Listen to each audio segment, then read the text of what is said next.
Hello. I hope everybody is doing really well today. Today's video is going to be a super short one, but I thought it was kind of fun. I just wanted to talk about the 5 different types of honeymooners, and I'm curious as to which type of honeymooner you are. So let's get started. Okay, so the first type of honeymooner is the fly and flop. These are the people who just want to fly to the Caribbean, sit their asses down in a chair, and have some drinks. And I get it, man. These are the people who struggle with working 9 to 5.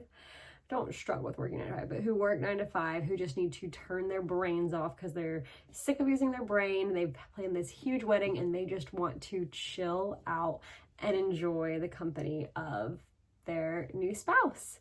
Fly and flops are so fun to plan because these people are like, we want bottomless drinks, lots of food options, beautiful beaches, beautiful water, and I'm like, I got you. So I think fly and flops are fun, and I think they're, a lot of people think like, oh, that's Mexico, but no, there's tons of fly and flop destinations like all around the Caribbean, and then even just Caribbean. This could be like if you want to fly and flop to Napa Valley at a vineyard, or if you want to fly and flop to like a bougie resort in Banff.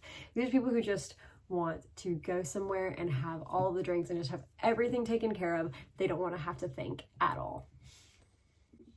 Okay, my next type of honeymooner has a special place in my heart. These are the European explorers. So they might not be first timers to Europe, or they might be, you don't know. But they have a love for culture, a love for food, for beer and wine, and they really want to get to know a place, and they want to have a big adventure, but they want to like explore during the day, but also be able to just take it easy and relax and have some wine at night. They want the warmth and the sunshine. They want to explore the streets of Italy, sip wine at the vineyards in Tuscany, or maybe they want to ride jet skis in the French Riviera, or, they want to ride around in a classic car in Ireland.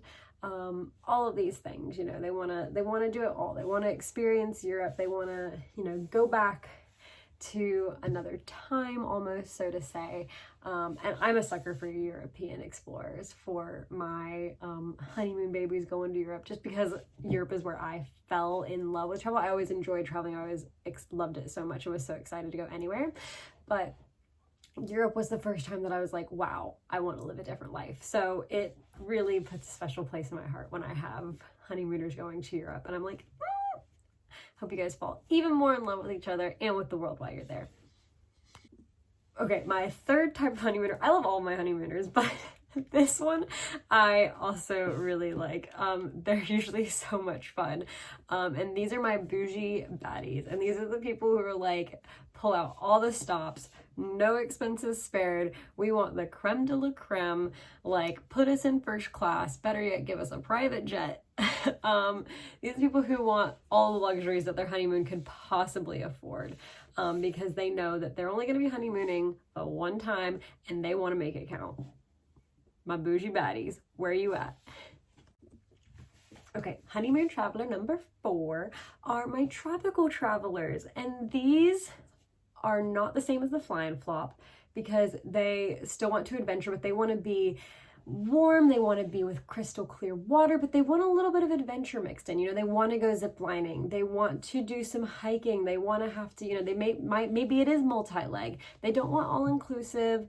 They want to get a little bit of culture. These are my people who usually go to like Hawaii or Tahiti or Costa Rica, Belize, maybe even like Argentina or Peru. They want a tropical destination, but they don't want your standard Caribbean island. They want something a little bit different. Maybe they're going to Nicaragua, something a little bit off the beaten path, but still very romantic, and they can, what I like to call rugged luxury. That's my brand that I'm going for, is rugged luxury. So if you didn't know, all of these types of honeymooners can experience rugged luxury if you want. Okay, and my fifth type of honeymooner are my adventurers, okay? And these are people who want something totally off the beaten path. They want to go to Iceland in the middle of winter. They want to go, where do they want to go? They want to see all sorts of different things. You know, they don't want to just go to Italy in summer. I mean, they love Italy, but they've been to Italy in the summer. They want to do something completely different. They want to backpack through Argentina, but still have the best honeymoon experience possible. You know, maybe they're thinking or South Africa safari combined with Mauritius, or they just want to do something that they haven't done before, and something really unique, and they want to piece it all together, and they want to see the world in a completely different light when they come back from their honeymoon. These are usually pretty experienced travelers. They've done some significant traveling, and so they're really looking for something that will wow them and give them a completely different experience on the world and a completely different experience when it comes to travel. So these guys know what they want, they just don't necessarily know what they want, and they don't necessarily know how to get there. So these are my adventurous people, and they often, I don't want to say struggle with trying to find a destination, but like similarly to me, like sometimes you like struggle with finding somewhere completely unique to where you want to go because you've traveled so much. Not that that's a bad thing, but you want something totally different than anything you've seen before. You know, because they really want to get deep into somewhere, and they don't want to just go to the main spots. They want to go to the little tiny villages and explore those. So these are for my adventurous travelers, and they are probably the hardest to plan for, but they are always so much fun. Okay, so like I said, short and sweet today, you guys, but that is my take on the 5 different types of honeymooners. I'm curious to know which one you are, or if you're not planning your honeymoon, or if you're not thinking about planning your honeymoon anytime soon, what type do you think you would be? Because I don't know what I would be. I think I'm going to be a bougie baddie when I go on my honeymoon, to be honest.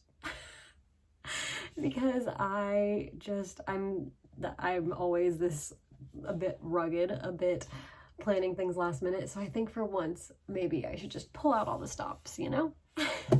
But anyways, let me know in the comments. It would mean the world to me if you guys gave this video a thumbs up, and if you hit the subscribe button. Thanks, bye.